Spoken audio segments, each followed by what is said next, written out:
Pen drive ಸುಳಿಯಲ್ಲಿ ಸಿಲುಕಿರುವಂತಹ ಸಂಸದ ಪ್ರಜ್ವಲ್ ರೇವಣ್ಣ ತಲೆದಂಡ ಆಗ್ತಾ ಇದೆ. ಅಂದರೆ ರಾಜಕೀಯವಾಗಿ ಅವರ ಪಕ್ಷದಲ್ಲಿ ಪ್ರಜ್ವಲ್ರನ್ನ ಪಕ್ಷದಿಂದ ಅಮಾನತು ಮಾಡಲು ನಿನ್ನೆ ರಾತ್ರಿಯೇ ನಿರ್ಧಾರ ಮಾಡಲಾಗಿದೆ ಅಂತ ಜೆಡಿಎಸ್ ರಾಜ್ಯಾಧ್ಯಕ್ಷ ಕುಮಾರಸ್ವಾಮಿ ಹೇಳಿದ್ದಾರೆ. ಶಿವಮೊಗ್ಗದಲ್ಲಿ ಎರಡೆರಡು ಬಾರಿ ಮಾತನಾಡಿ ನಿನ್ನೆಯಿಂದ ಇದೇ ವಿಷಯವನ್ನು ದೊಡ್ಡದಾಗಿ ಮಾಡೋಕೆ ಕುತಂತ್ರ ನಡೀತಾ ಇದೆ. ಪ್ರಜ್ವಲ್ ಸಸ್ಪೆಂಡ್ ಮಾಡುವ ಬಗ್ಗೆ ನಿನ್ನೆಯೇ ದೇವೇಗೌಡರ ಬಳಿ ಚರ್ಚೆಯನ್ನ ಮಾಡಿ ತೀರ್ಮಾನ ಮಾಡಿದ್ದೀವಿ. ನಾಳೆ ಹುಬ್ಬಳ್ಳಿ ಕೋರ್ ಕಮಿಟಿ ಸಭೆಯಲ್ಲಿ ನಿರ್ಧಾರವನ್ನು ಪ್ರಸ್ತಾಪಿಸ್ತೀವಿ ಅಂದ್ರು. ಅಲ್ಲದೆ ಈಗಾಗಲೇ ನಾವು ರೇವಣ್ಣ ಕುಟುಂಬ ಬೇರೆ ಆಗಿದ್ದೀವಿ. ರಾಜ್ಯದ ಹೆಣ್ಣು ಮಕ್ಕಳ ಧ್ವನಿಯಾಗಿ ನಾನು ಧ್ವನಿ ಎತ್ತುತ್ತೇನೆ. ಪ್ರಜ್ವಲ್ ವಿಚಾರದಲ್ಲಿ ಯಾವುದೇ ರಾಜಿ ಇಲ್ಲ. ಆದರೆ ಚುನಾವಣೆ ಸಮಯದಲ್ಲಿ ಪೆನ್ ಡ್ರೈವ್ ಹಂಚಿರುವುದರ ಬಗ್ಗೆಯೂ ಕೂಡ ತನಿಖೆ ಆಗಬೇಕು. ಪೆನ್ ಡ್ರೈವ್ ಹಂಚಿದ್ದು ದೊಡ್ಡ ಅಪರಾಧ ಅಂತ ಕುಮಾರಸ್ವಾಮಿ ಅವರ ವ್ಯಾಖ್ಯಾನ. ಬೆಳಗ್ಗೆ ಮಾತನಾಡಿದಾಗಲೂ ಕೂಡ ವ್ಯಕ್ತಿಯ ಬಗ್ಗೆ ಚರ್ಚೆ ಮಾಡಿ ಕುಟುಂಬದ ಹೆಸರು ಯಾಕೆ ತರ್ತೀರಾ? SIT ತನಿಖೆಯಲ್ಲಿ ಸತ್ಯಾಂಶ ಹೊರಗೆ ಬರಲಿ. ಪ್ರತಿನಿತ್ಯ ಯಾರು ಎಲ್ಲಿಗೆ ಹೋಗ್ತಾರೆ ಬರ್ತಾರೆ ಅಂತ ಕಾಯೋಕ್ಕಾಗತ್ತಾ ಅಂದಿದ್ರು. ಸಂಜೆ ಹೊತ್ತಿಗೆ ಟ್ವೀಟ್ ಮಾಡಿ ರಾಜ್ಯದ ಜನರಿಗೆ ನನ್ನ ಬಗ್ಗೆ ಆಗಲಿ ದೇವೇಗೌಡರ ಬಗ್ಗೆ ಆಗಲಿ ಸಂಶಯ ಬೇಡ ಅಂತ ಮನವಿ ಮಾಡಿಕೊಂಡ್ರು.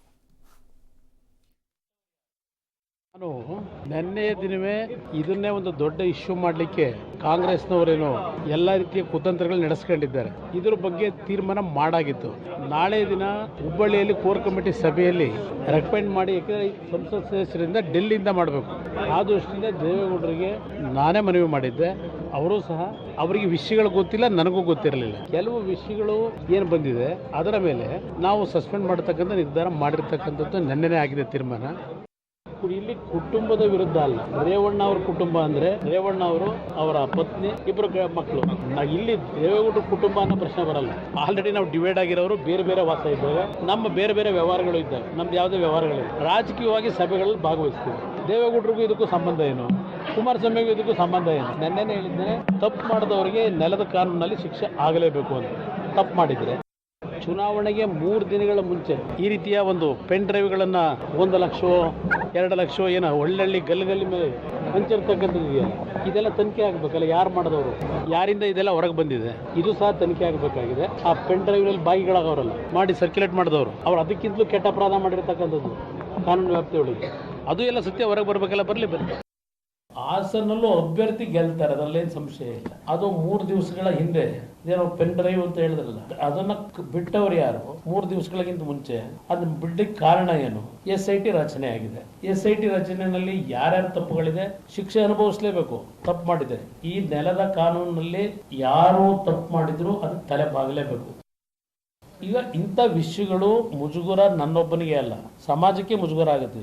ನಾನು ಕೇಳಿದ್ರೆ ದಿನ ನಾನು ಕೇಳ್ಬಿಟ್ಟು ಹೋಗ್ತಾನ? ನಾನು ಕೇಳಿದ್ರೆ ನಾನೇನು ಹೇಳಲಿ? ಇನ್ನು ರೇವಣ್ಣ ಮತ್ತು ಪ್ರಜ್ವಲ್ ವಿರುದ್ಧ ಕ್ರಮಕ್ಕೆ ನಾಳೆ ಹುಬ್ಬಳ್ಳಿಯಲ್ಲಿ ಕೋರ್ ಕಮಿಟಿ ಸಭೆಯನ್ನು ಅಧ್ಯಕ್ಷ GT ದೇವೇಗೌಡ ಅವರು ಕರೆದಿದ್ದಾರೆ. ಪ್ರಕರಣವನ್ನು SITಗೆ ವಹಿಸಲಾಗಿದೆ. ನಮ್ಮ ಪಕ್ಷದಿಂದ ಯಾವ ಕ್ರಮ ಕೈಗೊಳ್ಳಬೇಕೋ ಕೈಗೊಳ್ತೀವಿ ಅಂತ ಹೇಳಿದ್ರು.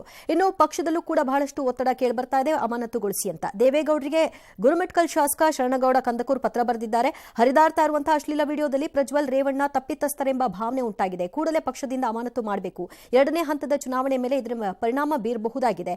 ಕೋಲಾರದ ಶಾಸಕ ಸಮೃದ್ಧಿ ಮಂಜುನಾಥ್ ಸಹ ಟ್ವಿಟರ್ನಲ್ಲಿ ಬೇಸರವನ್ನು ಹೊರಹಾಕಿದ್ದಾರೆ. 19 ಜನ ಶಾಸಕರ ಭವಿಷ್ಯ ಮುಖ್ಯನಾ ಅಥವಾ ರೇವಣ್ಣ ಪ್ರಜ್ವಲ್ ಮುಖ್ಯನಾ? ನೀವೇ ತೀರ್ಮಾನ ಮಾಡಿ. ಆರೋಪ ಹೊತ್ತಿರುವ ರೇವಣ್ಣ ಮತ್ತು ಪ್ರಜ್ವಲ್ರನ್ನ 24 ಗಂಟೆಗಳ ಒಳಗೆ ಉಚ್ಚಾಟನೆ ಮಾಡಿ ಮುಜುಗರದಿಂದ ಪಾರು ಮಾಡಿ ಅಂತ ಮನವಿ ಮಾಡಿಕೊಂಡಿದ್ದಾರೆ. ರಾಜ್ಯ ಸರ್ಕಾರ SIT ತನಿಖೆಗೆ ಆದೇಶವನ್ನು ಮಾಡಿದೆ.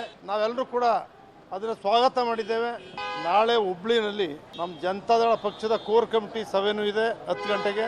ನಮ್ಮ ಪಕ್ಷದಿಂದ ಶಿಸ್ತು ಕ್ರಮವನ್ನು ಕೈಗೊಳ್ತೀವಿ. ಯಾವುದೇ ಒಬ್ಬ ವ್ಯಕ್ತಿ ವೈಯಕ್ತಿಕವಾಗಿ ಮಾಡ್ತಕ್ಕಂಥ ಘಟನೆಗಳಿಗೆ ಪಕ್ಷಕ್ಕೂ ಸಂಬಂಧ ಇಲ್ಲ, ಯಾವುದೇ ಅಭ್ಯರ್ಥಿಗಳಿಗೂ ಕೂಡ ಸಂಬಂಧ ಇಲ್ಲ. ವೈಯಕ್ತಿಕವಾಗಿ ಅವರು ಯಾರು ತಪ್ಪು ಮಾಡಿರ್ತಾರೆ ಅವರು ಮಾತ್ರ. ಸರ್, ಈ ವಿಚಾರದಲ್ಲಿ 2 ವಿಚಾರ ಬರ್ತಾ ಇದೆ. ಒಂದು ಕಡೆಗೆ ಕುಟುಂಬದ ದೇವೇಗೌಡರನ್ನ ಯಾಕೆ ತಗೊಳ್ತಾ ಇದ್ದೀರಾ, ಮೋದಿ ಅವ್ರನ್ನ ಯಾಕೆ ತಗೊಳ್ತಾ ಇದ್ದೀರಾ ಅನ್ನೋದು ಒಂದು ಕಡೆಗೆ. ಇನ್ನೊಂದು ಕಡೆಗೆ ಪೆನ್ ಡ್ರೈವ್ನ ವಿಚಾರವನ್ನ ತರ್ತಾ ಇದ್ದಾರೆ. ತಂದಿರೋ ವಿಷಯ ಹೇಗೆ ದೊಡ್ಡ ಅಪರಾಧನೋ ಹಾಗೆ ಪೆನ್ ಡ್ರೈವ್ ಅನ್ನ ಕೊಟ್ಟಿದ್ದು ಕೂಡ ಅಪರಾಧನೇ ಅಂತ ಕೇಳ್ತಾ ಇದ್ದಾರೆ. ಸರ್, ಎರಡೂ ಸರಿ ಇದೆ. ನನ್ನ ಪ್ರಕಾರದಲ್ಲಿ ಎರಡೂ ತಪ್ಪಿದೆ ಅಂತೇನಿಲ್ಲ. ದೇವೇಗೌಡರನ್ನಾಗಲಿ ಕುಮಾರಸ್ವಾಮಿಯನ್ನಾಗಲಿ ಕೇಳಿ ಸಹಮತ ಪಡೆದು ಅನುಮತಿ ಪಡೆದು ಈ ರೀತಿಯ ಘಟನೆಗಳನ್ನು ಮಾಡಿದ್ದಾರೆ ಅಂತ ನಾನು ಅಂದ್ಕೊಳ್ಳಲ್ಲ. ಯಾಕಂದರೆ ಅದು ಅವರವ್ರು ವೈಯಕ್ತಿಕವಾಗಿ ಮಾಡ್ಕೊಂಡಿರ್ತಾರೆ. ಮಾಡಿದರೆ ಈ ಆರೋಪ ಎಲ್ಲ ಸರಿ ಇದ್ದಾರೆ. ಆದರೆ ತಂದೆ ತಾಯಿಯ ವಿಚಾರದಲ್ಲಿ ನಾನು ಆ ಮಾತನ್ನು ಹೇಳಲಿಕ್ಕೆ ಒಪ್ಪೋದಿಲ್ಲ ಅನಿಸುತ್ತೆ. ತಂದೆ ಮತ್ತು ತಾಯಿ ಎಲ್ಲಾದರೂ ಒಂದು ಕಡೆ ಇದಕ್ಕೆ ನಿಗಾ ವಹಿಸಬೇಕಾಗಿತ್ತು. ಈ ಪ್ರಕರಣದಲ್ಲಿ ತಂದೆನೂ ಆರೋಪಿ ಮಾಡಿಬಿಟ್ಟಿದ್ದಾರೆ. ಹಾಗಾಗಿ ನನಗೆ ಗೊತ್ತಿಲ್ಲ ತಾಯಿ ಪಾತ್ರ ಅಥವಾ ತಾಯಿಗೆ ಅರಿವಿತ್ತೋ ಇಲ್ವೋ ನನಗೆ ಗೊತ್ತಿಲ್ಲ. ಸೊ ಮೇಲ್ನೋಟಕ್ಕೆ ಹೇಳೋದಾದರೆ ನೀವು ದೇವೇಗೌಡರಿಗೂ ಉತ್ತರ ಕೊಡಿ, ಮೋದಿ ಉತ್ತರ ಕೊಡಿ, ಕೊಡೋಕ್ಕೆ ಬರಲ್ಲ. ಯಾಕಂದರೆ ನಿಮಗೆ ಪಕ್ಷದ ಒಳಗಡೆ ಅವರ ತೀರ್ಮಾನನ ಶಿಸ್ತಿನ ಪ್ರಕಾರ ಏನು ತಗೋಬೇಕೋ ಅದನ್ನು ತಗೊಳ್ಳೇಬೇಕು. ಅದು ಸಾಬೀತಾಗೋವರೆಗೂ ಕಾಯಬೇಕಾಗಿಲ್ಲ. ಅದು ಒಂದು ವೇಳೆ ಸಾಬೀತಾಗೋದು ಲೇಟ್ ಆಗುತ್ತೆ ಅಥವಾ ಆಗೋದೇ ಇಲ್ಲ ಅನ್ನೋದಾದ್ರೂ ಕ್ರಮ ತಗೊಂಡ್ಬಿಡಬೇಕು. Like keeping an officer under suspension from the duty, ಯಾವ್ದಾದ್ರು ತಪ್ಪುಗಳಾದಾಗ ನಂತರ ಅದು ತನಿಖೆ ನಡೆದು ಎಲ್ಲ ಆದಮೇಲೆ ಬೇರೆ ವಿಚಾರ. ಸೇಮು ನನ್ನ ಪ್ರಕಾರ ರೇವಣ್ಣ ಮತ್ತು ಅಥವಾ ಪ್ರಜ್ವಲ್ ಅವರ ಪುತ್ರನಿಗೂ ಅದೇ ಶಿಕ್ಷೆ ಲಭಿಸಬೇಕು ತಕ್ಷಣಕ್ಕೆ. ಇನ್ನು ಹಂಚಿದ್ದು ಮತ್ತು ಮಾಡಿದ್ದರ ವಿಚಾರ. ಮಾಡಿದ್ದು ಪರಮ ದ್ರೋಹ ಮತ್ತದು ಅಸಹ್ಯ ಆಗಿದ್ದರೆ ನಡೆದಿದ್ದರೆ ನಂಗೆ ಗೊತ್ತಿಲ್ಲ. ಹೇಗೇನದು it has to be proved in forensic medicine ಇದರಲ್ಲಿ FSL ಅಲ್ಲಿ ತೀರ್ಮಾನ ಆಗಬೇಕದು, ಅದರ ಸತ್ಯಾಸತ್ಯತೆ ಆ ವಿಡಿಯೋದು ಏನು ಅನ್ನೋಕ್ಕೆ. ಅದನ್ನು ಮಾಡಿದ್ದೆಷ್ಟು ತಪ್ಪೋ ಹಾಗೆ ಈ ಹಂಚಿದ ವ್ಯಕ್ತಿಗಳು ಯಾರು ಎಂಬುದು ಗೊತ್ತಾಗೋದಾದರೆ ನನ್ನ ಪ್ರಕಾರ ಅವ್ರನ್ನೂ A1++1 ಮಾಡಬೇಕು. ಯಾಕೆ ಅಂದರೆ ಆದ ನಂತರ ಹೆಣ್ಣು ಮಕ್ಕಳಿಗೆ ಧೈರ್ಯವನ್ನು ತುಂಬಿ ಅದಕ್ಕೆ ಕಾನೂನು ರೀತಿಯ ಕ್ರಮವನ್ನು ಜರುಗಿಸುವ ದೂರಿನ ಮೂಲಕ ಕ್ರಮ ಜರುಗಿಸಬೇಕಾಗಿತ್ತೇ ಹೊರತು ಅವರವರ ಲಾಭಕ್ಕೆ ಅದನ್ನು ಹಳ್ಳಿ ದಾರಿ ಬೀದಿಗಳಲ್ಲಿ ಹಂಚೋದಿದೆಯಲ್ಲ, ಅದು ಆ ಮೂಲ ಹೆಂಗಸು ಯಾರು ಅತ್ಯಾಚಾರಕ್ಕೆ ಅಥವಾ ದೌರ್ಜನ್ಯಕ್ಕೆ ಒಳಗಾಗಿರ್ತಾರೆ ಅವಳಿಗೆ ಮಾಡುವ ಅವಮಾನ ಮತ್ತು ಮೋಸವೂ ಆದೀತು.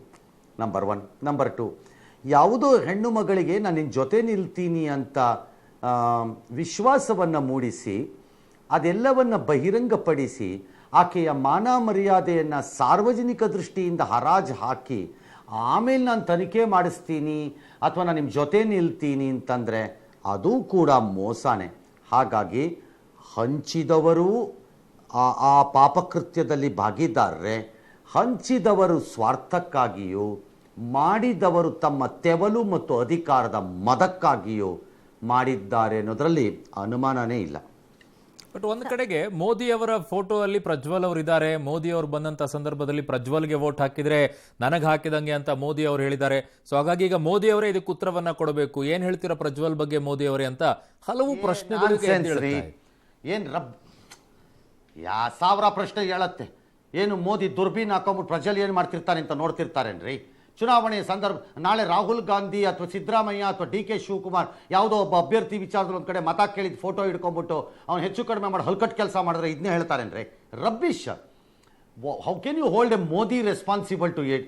ಎಲೆಕ್ಷನ್ ಟೈಮಲ್ಲಿ ಬಂದಿರ್ತಾರೆ, ನನಗೆ ಓಟ್ ಕೊಟ್ಟರೆ ಅವ್ರಿಗೆ ಓಟ್ ಕೊಟ್ಟರೆ ನನಗೂ ಓಟ್ ಕೊಟ್ಟಂಗೆ ಅಂತ ಹೇಳಿರ್ತಾರೆ. ಅವ್ರಿಗೇನು ಗೊತ್ತಿರಬೇಕು ಇವೆಲ್ಲ? ಒಂದು ವೇಳೆ ಈ DK or anybody or Congress or anybody can prove Modi had a prior knowledge ಅನ್ನೋದನ್ನ ಪ್ರೂವ್ ಮಾಡೋಕ್ಕಾಗತ್ತೆ ಅವ್ರ ಕೈಯಲ್ಲಿ ಇನ್ನೊಂದಿದ್ರೆ, then it is a different issue. Priyanka Gandhi ಅವರೇ ಇದನ್ನ ಟ್ವೀಟ್ ಮೂಲಕವಾಗಿ ಕೇಳ್ತಾ ಇರೋದು ಸರ್. ಪ್ರಿಯಾಂಕಾ ಗಾಂಧಿ ಕೇಳಕ್ಕೆ ಹೋಗಬೇಕು. ಪ್ರಿಯಾಂಕಾ ಗಾಂಧಿನೂ ಕೇಳ್ತಾರೆ, ಇನ್ನೊಬ್ರು ಕೇಳ್ತಾರೆ. ಯಾರು ಅವ್ರವ್ರ ಪಕ್ಷದಲ್ಲಿ ಸಿಕ್ಕಾಕೊಂಡಾಗ ಏನೇನು ಕಡ್ದು ಕೊಂಪೆ ಹಾಕಿದ್ದಾರೆ ಅಂತ ನಾನು ಹೇಳ್ತೀನಿ. ನನಗೆ ಅದಕ್ಕೆ ಇಂಟ್ರೆಸ್ಟ್ ಇಲ್ಲ ರಾಜಕಾರಣ ಅಂತಿರೋದು. ನನಗೆ ಪ್ರಾಬ್ಲಮ್ ಬರ್ತಿರೋದು ಇದರಲ್ಲಿ ಏನು ಅಂದರೆ, ಈ ಹೆಣ್ಣು ಮಕ್ಕಳನ್ನು ಹೀಗೆ ಬಳಸ್ಕೋತಾರೆ, ಒರೆಸಿ ಬಿಸಾಕ್ತಾರೆ. ನಾಳೆ ಆ ಹೆಣ್ಣು ಮಕ್ಕಳ ಕತೆ ಕೇಳೋನಿಲ್ಲ ಹೇಳೋನಿಲ್ಲ ಮಾಡ್ತಾರೆ. ಕಾನೂನಲ್ಲಿ ಅಷ್ಟು ಸುಲಭ ಅಲ್ಲ ಅದು. So the point is social ಸ್ಟ್ರಕ್ಚರ್ಸನ್ನು ಪಾಸ್ ಆಗೋಕ್ಕೆ ಜಾಗ ಕೊಡಿ. ಬರೀ ರಾಜಕಾರಣ ಮಾಡ್ಕೊಂಡು ಅದನ್ನು ಡೈವರ್ಟ್ ಮಾಡೋಕ್ಕೆ ಕೂತ್ಕೋಬೇಡಿ. ನಾಳೆ ಅವ್ರ ಮೇಲೆ ಇನ್ನೊಬ್ರು ಅಪೋಸಿಷನ್ ಮಾಡೋದು, ಅವ್ರು ಸರಿ ಇಲ್ಲ ಅಂತ ಇವ್ರು ಬರೋದು, ಇವ್ರು ಸರಿ ಇಲ್ಲ ಅಂತ ಅವ್ರು ಬರೋದು, ಇವೆಲ್ಲ ನಮಗೆ ಬೇಕಾಗಿಲ್ಲ. ಈಗ ನಮಗೀಗ ಬೇಕಾಗಿರೋದು ಇಷ್ಟೇ. ಪ್ರಿಯಾಂಕಾ ಗಾಂಧಿ ಹೇಳಿಕೆನೂ ಬೇಕಾಗಿಲ್ಲ ಅಥವಾ ಇನ್ಯಾರೋ ಗನಂದಾರಿ ನಾಯಕರ ಹೇಳಿಕೆನೂ ನನಗೆ ಬೇಕಾಗಿಲ್ಲ.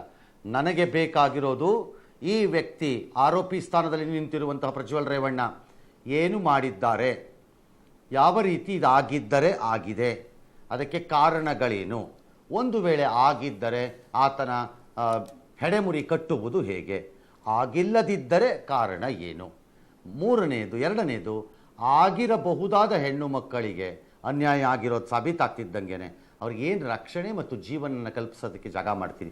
ಭಾಳ ಹೆಣ್ಮಕ್ಳು ಫೋಟೋನ ನೀವು ರಿಲೀಸ್ ಮಾಡಿಬಿಟ್ಟಿದ್ದಾರೆ ಆ ಪೆನ್ ಡ್ರೈವ್ ಕೊಟ್ಟವ್ರೀಗ. ಈಗ ಅವ್ರ ಕಥೆ ಎಲ್ಲ ಏನಾಗಬೇಕು?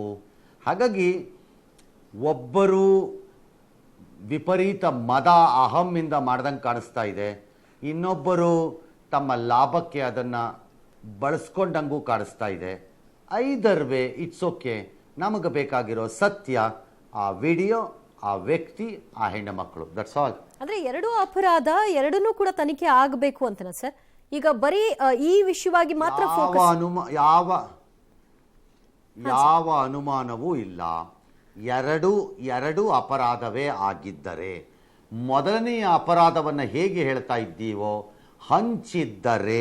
ಹಂಚಿದ್ದವರು ಗೊತ್ತಾಗುವುದಾದರೆ ಅದು ಕೂಡ ಅಪರಾಧವೇ, ಅನುಮಾನವೇ ಇಲ್ಲ, ಅಷ್ಟೇ.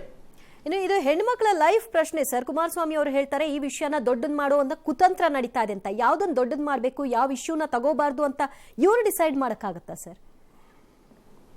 ಯಾರು ಹೇಳಿದ್ರು ಅದನ್ನ? ಅವ್ರು ಹೇಳಿಲ್ಲ ಒಂದು, ಬಟ್ ಅವ್ರು ಹೇಳಿದ್ರು ಇಲ್ಲಿ ಕೇಳಕ್ಕೆ ನಾವು ಯಾರೂ ತಯಾರಿ ಇಲ್ಲ. ಒಂದು ಕುತಂತ್ರ ಮಾಡಿದ್ದಾರೆ, ಯಾರೋ ಕುತಂತ್ರ ಮಾಡಿರ್ಬೋದಪ್ಪ, ಪೆನ್ ಡ್ರೈವ್ ಹಂಚಿದವ್ರು ಯಾರೋ ಕುತಂತ್ರ ಮಾಡಿರಬಹುದು, ಅದನ್ನು ತನಿಖೆ ಮಾಡಿಸಿ ಅವ್ರು ಸಿಕ್ಕಿದ್ರು ಅವ್ರಿಗೆ ಶಿಕ್ಷೆ ಕೊಡಿಸ್ಕೊಳ್ಳಿ. ಬಟ್ ಈ ಕುತಂತ್ರ ಮಾಡುವ ಪೆನ್ ಡ್ರೈವಿನ ಹಂತಕ್ಕೆ ಯಾರು ತಂದಿದ್ದು ಅನ್ನೋದನ್ನು ಕುಮಾರಸ್ವಾಮಿನೇ ಉತ್ತರ ಕೊಡಬೇಕು, ನಾನಲ್ಲ ಅದಕ್ಕೆ ಉತ್ತರ ಕೊಡಬೇಕಾಗಿರೋದು.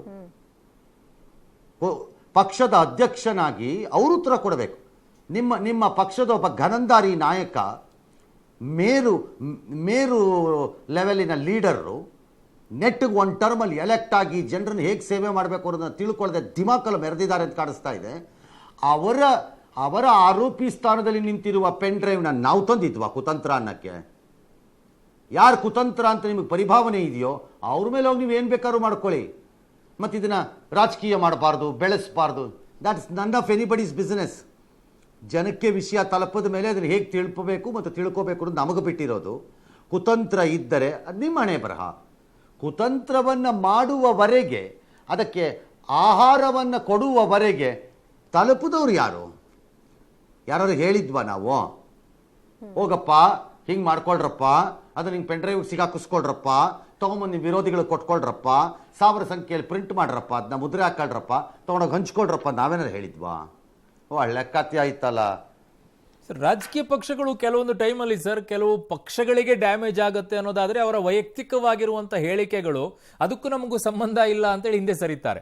ಬಟ್ ಎದುರಾಳಿ ಪಕ್ಷಗಳಲ್ಲಿ ಇಂಥದ್ದೇನಾದ್ರೂ ವೈಯಕ್ತಿಕವಾಗಿ ಆದರೆ ಅದಕ್ಕೆ ಇಡೀ ಪಕ್ಷ ಉತ್ತರ ಕೊಡಬೇಕು, ಅದಕ್ಕೆ ಸಂಬಂಧಪಟ್ಟಂತ ಇನ್ನುಳಿದಂಥ ನಾಯಕರುಗಳು ಉತ್ತರ ಕೊಡಬೇಕು ಅನ್ನೋ ಮನಸ್ಥಿತಿಗೆ ಹೋಗ್ಬಿಡ್ತಾರಲ್ಲ ಸರ್. ಇದು ಎಂಥ ರಾಜಕೀಯ ಅಂತ ಇದು? ಎಂಥ ರಾಜಕೀಯನೂ ಇಲ್ಲ, ಸೋಗಲಾಡಿಗಳಷ್ಟೇ, ಇನ್ನು ಎಂಥ ರಾಜಕಾರಣನೂ ಇಲ್ಲ. ನನಗೆ ನೋವಾದರೆ ನಾನು ತಪ್ಪಿಸ್ಕೋತೀನಿ, ಇನ್ನೊಬ್ಬಂಗೆ ನೋವಾದರೆ ಆಗಲಿ ಬಿಡು ಅಂತ ಅಷ್ಟೇ. ಸೋಗಲಾಡಿಗಳು.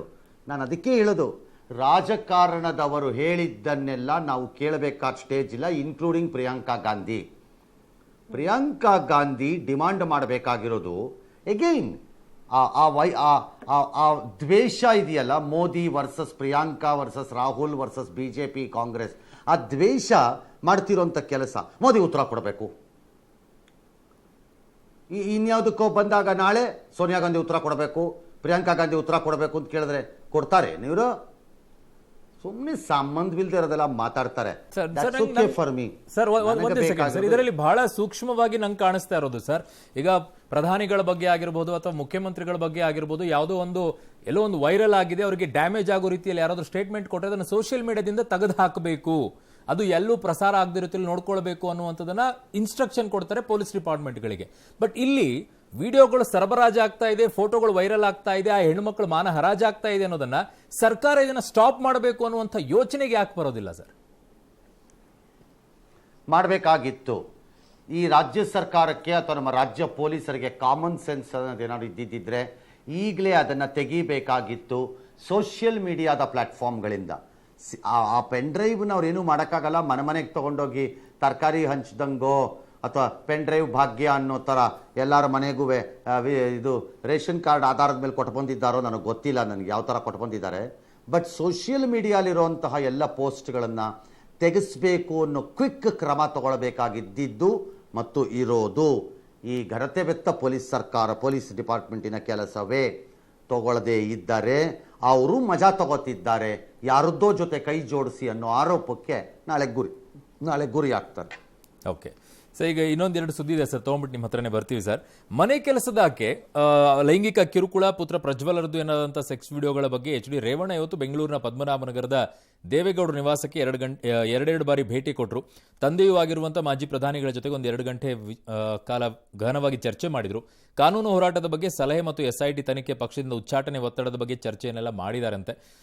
ಸಭೆ ಬಳಿಕ ಮೊದಲ ಬಾರಿಗೆ ರೇವಣ್ಣ ಅವರು ಉತ್ತರ ಕೊಟ್ಟರು. ಇದೆಲ್ಲ ಷಡ್ಯಂತ್ರ, ಇದಕ್ಕೆಲ್ಲ ಹೆದರಿ ಓಡೋಗಲ್ಲ, ಕಾನೂನು ಹೋರಾಟ ಮಾಡ್ತೀನಿ. ದೇವೇಗೌಡರ ಕುಟುಂಬದ ವಿರುದ್ಧ ಷಡ್ಯಂತ್ರ ಹೊಸದಲ್ಲ, 40 ವರ್ಷದಿಂದ ನೋಡಿದ್ದೀವಿ. ದೂರು ವಿಡಿಯೋ ಬಗ್ಗೆ ಯಾವುದೇ ಪ್ರತಿಕ್ರಿಯೆ ಕೊಡಲ್ಲ. SIT ತನಿಖೆ ಮಾಡಲಿ. ಪ್ರಜ್ವಲ್ ವಿದೇಶ ಪ್ರಯಾಣ ಮೊದಲೇ ನಿರ್ಧಾರ ಆಗಿತ್ತು. ತನಿಖೆಗೆ ಕರೆದ್ರೆ ಅವನು ಬರ್ತಾನೆ. 4-5 ವರ್ಷದ ಕಥೆ ತಂದು ಈಗ ದೂರು ಕೊಟ್ರೆ ಅಂತ ರೇವಣ್ಣ ಅವರು ಹೇಳಿರೋದಿದು. ಎಲ್ಲ ಯಾವ ಥರ ಷಡ್ಯಂತ್ರ ನಡೀತಾ ಇದೆ ಅದಕ್ಕೆಲ್ಲ ಹೆದರಿ ಓಡೋಗನಲ್ಲ ನಾನು. ಕಾನೂನು ರೀತಿ ಏನಿದೆ ಅದನ್ನು ಎದುರಿಸಕ್ಕೆ ಅವರು ಏನಿದೆ ಕಾನೂನು ರೀತಿ ಮಾಡಿ. ದೇವೇಗೌಡರ ಕುಟುಂಬದ ಮೇಲೆ ಕಳೆದ 40 ವರ್ಷದಲ್ಲಿ ಕಾಂಗ್ರೆಸ್ COD ತನಿಖೆ, ಲೋಕಾಯುಕ್ತ ಎಲ್ಲ ಥರ 40 ವರ್ಷಗಳಿಂದ ನಾವು ತನಿಖೆ ಎದುರಿಸ್ಕೊಂಡು ಬಂದಿರೋದು. ದೇವೇಗೌಡರ ಮೇಲೆ COD ತನಿಖೆ ನಡೆಸಿ ಅವನು ಮಾಮೂಲಿ ಹೋಗ್ಬೇಕಾಯ್ತು, ಹೋಗಿದ್ದಾನೆ. ಇವರೇನು FIR ಆಗ್ತಾರೆ ಅಂತ ಅವ್ರಿಗೇನು ಗೊತ್ತಿತ್ತ? SIT ಮಾಡ್ತಾರೆ ಅಂತ ಗೊತ್ತಿತ್ತ? ತನಿಖೆ ಕರೆದ ಬರ್ತಾನೆ. ಯಾವಾಗ ಅವ್ರಿಗೆ ಈಗ ನೋಡ್ರಿ, ಯಾವಾಗ ಅವರು ಅದು ನಾನು ಇವತ್ತೇನು ಹೇಳಲ್ಲ, ಬಂದಾಗ ಯಾವುದೋ 4 ವರ್ಷ 5 ವರ್ಷದ್ದು ತಗೊಂಬಂದು ಕೇಸ್ ಹಾಕೋದಾದ್ರೆ ಯಾವ ಥರ ಆಯ್ತು, ನಾನು ಅದ್ರ ಬಗ್ಗೆ ಏನು ರಿಯಾಕ್ಟ್ ಮಾಡಲ್ಲ. SITಗೆ ಕೊಟ್ಟಿರೋದ್ರಿಂದ ಅವ್ರ ತನಿಖೆಗೆ ಮುಜುಗರ ಆಗಬಾರ್ದು ಅಂತ ನಾನು ಏನು ರಿಯಾಕ್ಟ್ ಮಾಡಲ್ಲ. ಸರ್, ಈ ವಿಚಾರದಲ್ಲಿ 4-5 ವರ್ಷದ ಕಥೆ ತಂದು ಈಗ ದೂರು ಕೊಟ್ರೆ ಅನ್ನುವಂಥ ವ್ಯಾಖ್ಯಾನವನ್ನ ರೇವಣ್ಣ ಅವರು ಮಾಡ್ತಾ ಇದ್ದಾರೆ. ಬಟ್ ಎಲ್ಲೂ ಕೂಡ ಇದು ಸುಳ್ಳು, ಈ ತರ ಆಗಿಲ್ಲ ಅನ್ನೋದನ್ನ ಎಲ್ಲೂ ಹೇಳ್ತಾ ಇಲ್ಲ. ಅಂದ್ರೆ ಅವರು ಒಪ್ಕೊಳ್ತಾ ಇದ್ದಾರೆ ಸರ್, ಈ ಮೂಲಕವಾಗಿ ಅವ್ರ ಹೇಳಿಕೆ ಮೂಲಕವಾಗಿ ಕೇಳೋದಾದ್ರೆ. ನಂಗೆ ಗೊತ್ತಿಲ್ಲ, ನಾನು I am not going to sit on a judgment on his statement ಅಲ್ಲಿ. ನಾನು ಜಡ್ಜ್ಮೆಂಟ್ ಮಾಡಕ್ಕೆ ತಯಾರಿ ಇಲ್ಲ, ಬೇಕಿದ್ರೆ ನೀವು ಮಾಡ್ಕೊಳ್ಳಿ. ಅಲ್ಲ, 4-5 ವರ್ಷದ ಹಿಂದೆ ಈಗ ತರ್ತಾ ಇದೀವಿ ಅಂತ ಅರ್ಥ ಏನಾಗುತ್ತೆ? ನನಗೆ ಒಂದ್ ನಿಮಿಷ ನನ್ನನ್ನು ಯಾಕೆ ಪ್ರಶ್ನೆ ಕೇಳ್ತಿದ್ರಿ? ನಾನೇ ಇದು ರಿವರ್ಸ್ ಪ್ರಶ್ನೆ ನಿಮ್ಮನ್ನು ಕೇಳ್ತೀನಿ, ಹೇಳಿ ಈಗ ಉತ್ತರ. ಅಲ್ಲ, ನಾನು ಜಡ್ಜ್ಮೆಂಟ್ ಕೊಡ್ತಾ ಇಲ್ಲ ಸರ್, ನಿಮಗೂ ಜಡ್ಜ್ಮೆಂಟ್ ಕೊಡಿ ಅಂತ ಕೇಳ್ತಾ ಇಲ್ಲ. ನಾನು ಕೇಳ್ತಾ ಇರೋದು, ಆಯ್ತಪ್ಪ, ನಾನೇ ಕೇಳ್ತಾ ಇದ್ದೀನಿ. ಈಗ ತರಬಹುದಾ? ನಾನೇ ಪ್ರಶ್ನೆ, ನೀವು don't tell me you are here to only ask me questions. ಐಸೆ ನೀವು ನಾನು ಕೇಳೋ ಪ್ರಶ್ನೆಗೆ ನೀವು ಉತ್ತರ ಕೊಡ್ರಿ. ಈಗ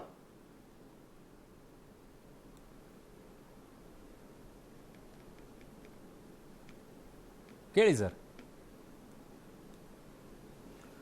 ಇದೆಲ್ಲ 4-5 ವರ್ಷದ ಹಿಂದೆ ಅಂತ ತಕ್ಷಣ ಅವ್ರು ಒಪ್ಕೊಂಡಂಗೆ ಅಂತಾನಾ ಅಂತ ನಾನು ಕೇಳ್ತೀನಪ್ಪ. ಹ್ಞೂ ಅಂತೀರಾ? ಜಡ್ಜ್ಮೆಂಟ್ ಅಲ್ಲ ಸರ್, ಜಡ್ಜ್ಮೆಂಟ್ ಅಂತ ನಾನು ಹೇಳ್ತಾ ಇಲ್ಲ ಅದನ್ನ. ಅದಕ್ಕೆ ಕೇಳೋದು, when you frame a question, frame it legally. ನನಗೂ ಅದಕ್ಕೂ ಸಂಬಂಧವಿಲ್ಲ ಅಂತ ಪದೇ ಪದೇ ಹೇಳ್ತಾ ಇದ್ದೀನಿ. 4 ವರ್ಷದ ಹಿಂದೆ ಆಗಿರೋ ಘಟನೆನೋ 46 ವರ್ಷದಿಂದ ಆಗಿರೋ ಅದನ್ನು ಕಾನೂನು ತೀರ್ಮಾನ ಮಾಡುತ್ತೆ, ತನಿಖೆ ತೀರ್ಮಾನ ಮಾಡುತ್ತೆ. ರೇವಣ್ಣನ ಜಡ್ಜ್ಮೆಂಟಿಂದ ನಂಬರ್ ಆಫ್ ಇಯರ್ಸ್ ಆಫ್ ಲ್ಯಾಪ್ಸನ್ನ ರೇವಣ್ಣ ಜಡ್ಜ್ಮೆಂಟಿಂದ ತೀರ್ಮಾನ ಮಾಡಕ್ಕೆ ಬರಲ್ಲ. There is a process of law. Court ತೀರ್ಮಾನ ಮಾಡುತ್ತೆ ಯಾವುದು ಡಿಲೇ, ಯಾವುದು ನಾಟ್ ಎ ಡಿಲೇ, ಯಾವುದು ಯಾವ ರೀತಿ ಆಗಿರಬಹುದು ಅಂದರೆ ಅವ್ರು ತೀರ್ಮಾನ ಮಾಡ್ತಾರೆ. ನೀವು ಇಂತಹ ರೇವಣ್ಣ ಅಂತ ಮಹಾತ್ಮರ ಹೇಳಿಕೆಗಳನ್ನು, ಈ ರೀತಿ ಪ್ರಶ್ನೆಗಳನ್ನು ಕೇಳುವ ಮೂಲಕ ಪುಷ್ಟೀಕರಿಸ್ಬಿಡ್ತೀರಿ. ಅದೇ ನನಗೆ ಪ್ರಾಬ್ಲಮ್ಮು. ಯಾಕೆ ನಾವು ತಲೆ ಹಾಕ್ತಾ ಇದ್ದೀವಿ ಇದಕ್ಕೆ? Let him go and appear before SIT. Stop talking rubbish ಅಂತ ಹೇಳಬೇಕು. ಅಷ್ಟೇ ಹೇಳಬೇಕಾಗಿರೋದು ನಾವು. Go and appear. ಅಲ್ಲ ಸರ್, ಜವಾಬ್ದಾರಿಯುತವಾಗಿರುವಂತಹ ತಂದೆ ಆಗಿರುವಂತವರು ನಾನು ತಲೆ ತಗ್ಗಿಸುವಂತ ಪರಿಸ್ಥಿತಿಗೆ ಬಂದಿಟ್ಟಿದಾರಲ್ಲ, ಈ ತರ ಷಡ್ಯಂತ್ರಗಳನ್ನ ಮಾಡಿ ಆ ತರ ಹೇಳ್ಕೊಳ್ಬೇಕಾ ಇಲ್ಲ ಈ ತರ ಹೇಳ್ಕೊಳ್ಬೇಕಾ ಸರ್? ಒಬ್ಬ ಜವಾಬ್ದಾರಿಯುತವಾಗಿರುವಂತಹ ತಂದೆ ಆದಂತವ್ರು ಅವ್ರು ಯಾವ ತರ ಬೇಕಾದ್ರೂ ಹೇಳ್ಕೊಂಡು ಹೋಗ್ಲಿ ಬಿಡ್ರಿ. ಅವ್ರು ಯಾವ ಥರ ಬೇಕಾದ್ರೂ ಹೇಳ್ಕೊಂಡು ಹೋಗ್ಲಿ. ಅವ್ರ ತಲೆ, ಅವ್ರ ಬ್ರೈನು, ಅವ್ರ ಹಣೆ ಬರಹ. ನನಗೆ ಬೇಕಾಗಿರೋದು ಕಾನೂನಿಗೆ ಉತ್ತರ ಕೊಡು ಅಷ್ಟೇ. ನನಗೆ ಬೇಕಾಗಿರೋದು ಕಾನೂನಿಗೆ ಉತ್ತರ ಕೊಡು. It's all that I need. I don't care what he tax. ದೇವೇಗೌಡರ ಕುಟುಂಬದ ವಿರುದ್ಧ ಷಡ್ಯಂತ್ರ ನಡೆದಿದೆ ಅಂತ ಅವ್ರು ಹೇಳಿದ್ದಾರೆ. ಇದು ದೇವೇಗೌಡರ ವಿರುದ್ಧ, ಕುಟುಂಬದ ವಿರುದ್ಧ ಅಲ್ಲ ನಡೆದಿರೋದು. ಇದು ರೇವಣ್ಣ ಅವರು ಮತ್ತು ಅವರ ಪುತ್ರನ ವಿರುದ್ಧ ಬಂದಿರುವ ದೂರು. ಎಲ್ಲದಕ್ಕೂ ದೇವೇಗೌಡರ ಅಂಬ್ರೆಲಾ ತಗೊಂಬಂದು ನೀವು ರಕ್ಷಣೆ ತಗೊಳಕ್ಕೆ ಬರಲ್ಲ. ಹಾಗಿದ್ರೆ ರೇವಣ್ಣವ್ರು ಹೇಳಿ, ಈ ರೀತಿಯ ಷಡ್ಯಂತ್ರ ನಡೀತಾ ಇದೆ ಅನ್ನೋದು ಬಹುಜನರಿಗೆ ಗೊತ್ತಿತ್ತು ಅಂತಾರಲ್ಲ, ದೇವೇಗೌಡರಿಗೂ ಹೇಳಿದ್ರಂತ ಚುನಾವಣೆಗೆ ಮೊದಲೇನೆ, ತಂದೆ ತಾಯಿಯಾಗಿ ಇವರಿಗೂ ಗೊತ್ತಿತ್ತಂತ, ಅದಾದರೂ ಹೇಳಬೇಕಲ್ಲ ಅವರು. ಅದನ್ನು ಬಿಟ್ಟು ಅವ್ರು ಏನೋ ಮಾತಾಡ್ತಾರೆ ಅಂತ ನಾವ್ಯಾಕೆ ಅದಕ್ಕೆ ಪುಷ್ಟೀಕರಣ ಕೊಟ್ಕೊಂಡು ಕೂತ್ಕೋಬೇಕು? ಮುಂದಿನ ಒಂದು ಸುದ್ದಿ ಇದೆ ಸರ್. ಸಂಸದ ಪ್ರಜ್ವಲ್ ರೇವಣ್ಣನದು ಎನ್ನಲಾದ ಅಶ್ಲೀಲ ವಿಡಿಯೋ ಪ್ರಕರಣ ತನಿಖೆನ ಎಸ್ಐಟಿ ಶುರು ಮಾಡಿಕೊಂಡಿದೆ. ಈಗ ಹೊಳೆನರಸೀಪುರ ಠಾಣೆಯಲ್ಲಿ ದಾಖಲಾಗಿದ್ದಂತಹ ಪ್ರಕರಣ ಅಧಿಕೃತವಾಗಿ ಎಸ್ಐಟಿ ಮುಖ್ಯಸ್ಥ ಬಿಕೆ ಸಿಂಗ್ ನೇತೃತ್ವದ ಟೀಮ್ಗೆ ಹಸ್ತಾಂತರ ಆಗಿದೆ. ಒಂದೆರಡು ದಿನದಲ್ಲಿ ಹಾಸನಕ್ಕೆ ಭೇಟಿ ಕೊಡ್ತಾರೆ. ಸದ್ಯ ಜರ್ಮನಿಯಲ್ಲಿ ತಲೆಮರೆಸಿಕೊಂಡಿರುವಂತಹ ಪ್ರಜ್ವಲ್ ರೇವಣ್ಣ ಬಗ್ಗೆ ಮಾಹಿತಿಯನ್ನು ಕಲೆ ಹಾಕ್ತಾ ಇದ್ದಾರೆ. ಇನ್ನು ವಿಡಿಯೋದಲ್ಲಿ ಕೆಲ ಸರ್ಕಾರಿ ಅಧಿಕಾರಿಗಳು, ರಾಜಕಾರಣಿಗಳಿದ್ರು. ಹೀಗಾಗಿ ಗುರುತು ಪತ್ತೆಯಾದ ಸಂತ್ರಸ್ತೆಯರನ್ನ ಎಸ್ಐಟಿ ತಂಡ ಕರೆಸಿ ಕಚೇರಿಗೆ ವಿಚಾರಣೆಯನ್ನ ಮಾಡಿದೆ. ಬೆಂಗಳೂರಿನಲ್ಲಿ ಎಸ್ಪಿ ಸೀಮಾ ಲಾಟ್ಕರ್ ಮುಂದೆ 5 ಸಂತ್ರಸ್ತೆಯರು ಹಾಜರಾಗಿದ್ದಾರೆ. ಸರ್, ಈ ಕಡೆ ರೇವಣ್ಣ ಅವ್ರು ಹೇಳ್ತಾರೆ ಅವ್ರನ್ನ ಕರೆಸ್ತೀವಿ, ಎಸ್ಐಟಿ ಮುಂದೆ ಅವ್ರನ್ನ ಹಾಜರುಪಡಿಸಿ ತನಿಖೆಗೆ ಒಳಪಡಿಸ್ತೀವಿ ಅಂತ. ಈ ಕಡೆ ಎಸ್ಐಟಿ ಟೀಮ್ ಜರ್ಮನಿಯಲ್ಲಿ ತಲೆಮರೆಸ್ಕೊಂಡಿರೋರು ಹುಡುಕಾಟ, ಇದೊಂಥರ ಹಾಸ್ಯಾಸ್ಪದವಾಗಿ ಕಾಣಿಸುತ್ತಲ್ಲ ಸರ್. ಒಂದು ತನಿಖೆ ನಡೆಸ್ತಾ ಇದೀನಂತೆ, ತಂದೆಗೆ ಮಾಹಿತಿ ಇರುತ್ತಲ್ವಾ, ಇವ್ರು ಹುಡುಕಾಟ ಅಂತ ಅಂದ್ರೆ ಸರ್? ಅಂದ್ರೆ ಯಾರು ಹುಡುಕ್ತಾ ಇದ್ದಾರೆ? ಎಸ್ಐಟಿ ಟೀಮ್ ಜರ್ಮನಿಯಲ್ಲಿ ಎಲ್ಲಿದ್ದಾರೆ ಅಂತ ಕರೆಸ್ಲಿಕ್ಕೆ ಅವ್ರನ್ನ ಹುಡುಕಾಟ ಮಾಡ್ತಾರೆ. ಮತ್ತೆ ಇನ್ನೇನ್ ಮಾಡ್ಬೇಕು ಅವರು? ಈಗ ರೇವಣ್ಣ ಅವ್ರು ಹೇಳ್ತಾರೆ ತನಿಖೆಗೆ ಸಹಕಾರ ಕೊಡಿಸ್ತೀನಿ, ಕರೆಸ್ತೀನಿ, ತನಿಖೆಗೆ ಒಳಪಡ್ತಾರೆ ಅಂತ. ಸೊ ಅವರಿಂದನೇ ಮಾಹಿತಿ ಪಡ್ಕೊಳ್ಬಹುದಲ್ಲ ಸರ್, ಅವರಿಂದನೇ ಕರ್ಸ್ಕೊಳ್ಬಹುದಲ್ಲ ಸರ್? ಪಡ್ಕೋಬಹುದು, ಪ್ಯಾರಲಲ್ಲಿ ಹುಡುಕ್ತಾನೂ ಇರ್ಬೋದು, ಎರಡೂ ಇರ್ಬೋದು. ಅವ್ನು ಫಾರಿನ್ಗೆ ಹೋಗಿದ್ದನ್ನ ಕೆಲವರು ಪ್ರಶ್ನೆ ಮಾಡ್ತಾ ಇರೋಂಗೆ ಕಾಣಿಸ್ತಾ ಇದೆ. ನನಗದು ಎಗೈನ್ ಪ್ರಶ್ನೆ ಯಾಕೆ ಕಾಣಿಸ್ತಿಲ್ಲ? ಬಿಕಾಸ್ ಈ ಪೆನ್ ಡ್ರೈವನ್ನ ಹಂಚಿದ್ದಂಥ ಗಿರಾಕಿಗಳು ಯಾರಿದ್ದಾರೆ, ನನಗೆ ಅವ್ರ ಮೇಲೂ ಅಷ್ಟೇ ಕೋಪ ಇದೆ ಇದನ್ನು ಹಂಚಿದವ್ರ ಮೇಲೆ. ಯಾಕಂದರೆ ಅವರು ಆ ಹೆಣ್ಣು ಮಕ್ಕಳ ಎಲ್ಲ ಮಾನ ಮರ್ಯಾದೆನ ಹರಾಜು ಹಾಕಿರೋದ್ರಲ್ಲಿ ಪಾತ್ರಧಾರಿಗಳವ್ರುಗಳು, ಅದರಲ್ಲಿ ಯಾವ ಅನುಮಾನನೂ ಇಲ್ಲ. ಆದರೆ 4 ದಿನದ ಹಿಂದೆ ಹಂಚಿದಂತಹ ಈ ಗಿರಾಕಿಗಳು ಯಾರಿದ್ದಾರೆ, ಇವರಿಗೆ ಅರಿವಿತ್ತು ತಾನೇ ಇದು ನಾಳೆ ಹಿಂಗಾಗತ್ತೆ ಅಂತ. ಹಾಗಿದ್ರೆ ತಕ್ಷಣ ಅದನ್ನು FIR ರೂಪದಲ್ಲಿ ತೆಗೆದುಕೋಬೇಕಾಗಿತ್ತು ತಾನೆ. ಅವರನ್ನು ದೇಶದಿಂದ ಹೊರಗೆ ಹೋಗದೆ ಇರೋಂಗೆ ತಡಿಬೇಕಿತ್ತು ತಾನೆ. ಹಾಸನದ SP, I have no idea how was he or she. ಅವ್ರು ಯಾರೋ ನನಗೆ ಗೊತ್ತಿಲ್ಲ, ಅವ್ರನ್ನ ಯಾರು ಟ್ರೈನ್ ಮಾಡ್ದವ್ರು ಅಂತ ನನಗೆ ಅರಿವಿಲ್ರಿ. 4 ದಿನಗಳ ಹಿಂದೆ ಮಾರ್ಗ ಮಧ್ಯೆ ರಸ್ತೆನಲ್ಲಿ ಗಲ್ಲಿನಲ್ಲಿ ಸೋಷಿಯಲ್ ಮೀಡಿಯಾನಲ್ಲಿ ಇದು ಹರಿದಾಡ್ತಾ ಇದೆ ಅಂದರೆ, did she do anything, she or he?